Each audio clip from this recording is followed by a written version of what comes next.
আসসালামু আলাইকুম। সবাই কেমন আছেন? আশা করি সবাই ভালো আছেন। আমি আপনাদের দোয়ায় ভালোবাসা অনেক অনেক ভালো আছি। তো আমি আজকে আপনাদেরকে একটা জিনিস বুঝাইবো বাইক সম্পর্কে। খুবই গুরুত্বপূর্ণ একটা জিনিস, যাদের বাইক মানে কার্বোরেটর বাইক তাদের জন্য একটা গুরুত্বপূর্ণ বিষয়। যে কোনো বাইক, এটা কার্বোরেটর বাইক যে কোনো বাইক হলেও চলবে। এটার মানে কি, মানে এটার নিচে থাকার মানে কি, এটা উপরে থাকার মানে কি, এরকম উপরে থাকার মানে কি, নিচে থাকারও মানে কি, মানে আপনাদেরকে আমি এটার সম্পর্কে আমি বোঝাইব।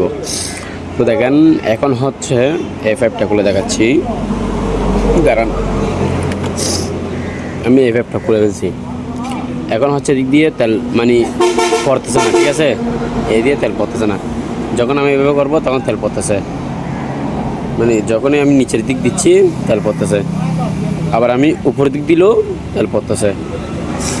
তো এখন উপরের দিক দিলেও তেল পড়তেছে, নিচ দিয়ে দিক দিলেও তেল পড়তেছে। তো চলেন এখন উপরের কাজটা কি নিচের কাজটা কি আমি আপনাদেরকে বোঝাই।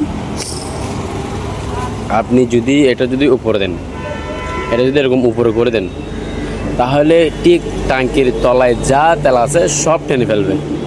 আর আপনি যদি এভাবে করে দেন, প্রায় আপনার ট্যাঙ্কিতে তেল থেকে যাবে প্রায় 1-1.5 লিটারের মতন তেল থেকে যাবে। মানে এভাবে যদি নিচ দিকে করে দেন তাহলে ট্যাঙ্কির মধ্যে 1-1.5 লিটার তেল থেকে যাবে। তারপর দেখবেন যে আপনার যখন 1-2 লিটারের নিচে হয়ে যাবে তেল, তখনই গাড়ি দেখানো শুরু করবে, মানে তেল শেষ, আপনাকে তেল ভরতে হবে।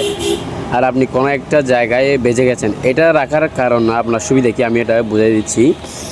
মনে করেন আমি এটা দিয়ে যদি চালান, কোনো এক জায়গায় তেলের কারণে বেজে গেছেন, বেজে যাওয়ার পরে আপনি ঠিক এভাবে করে দিলে প্রায় আবার আপনি 50 থেকে 60 কিলোমিটার চালাইতে পারবেন। মানে এরকম করে দিলে আবার 50 থেকে 60 কিলোমিটার চালাইতে পারবেন। আপনার ট্যাঙ্কির তলার তেলগুলো একদম মানে শেষ হয়ে যাবে।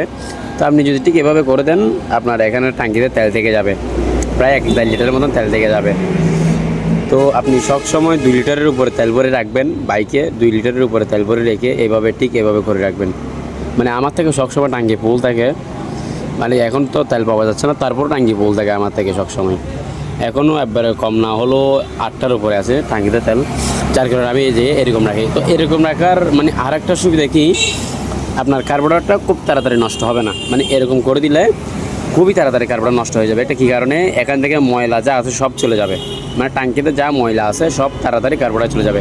ঠিক এরকম করে দিলে মানে খুব সহজে ময়লা যেতে পারবে না, এমনকি ময়লা যাবও না, এখানে বসে থাকবে ময়লাগুলা। যে 1.5 লিটার তেল আছে এখানে বসে থাকবে ময়লাগুলা। তারপরও একটা ভালো বুদ্ধি কি, মানে একটা টাইগারের বোতল নিয়ে, এক টাইগার বোতল সিটের নিচে রেখে দেওয়া, এটাই ভালো। আপনারা তো দেখতে পারছেন আমার ভিডিওতে, অনেক ভিডিওতে আমার সিটের নিচে প্রায় 2 টাইগার তেল থাকে অল টাইম। এখানেও তেল আছে কিন্তু 1.5 লিটার থেকে যাবে আলাদা করে, এখানেও প্রায় থেকে যাবে অর্ধেক। তো আপনারা বুঝতে পারছেন এটার মানে কাজটা কি। সো ভালো থাকবেন, আসসালামু আলাইকুম।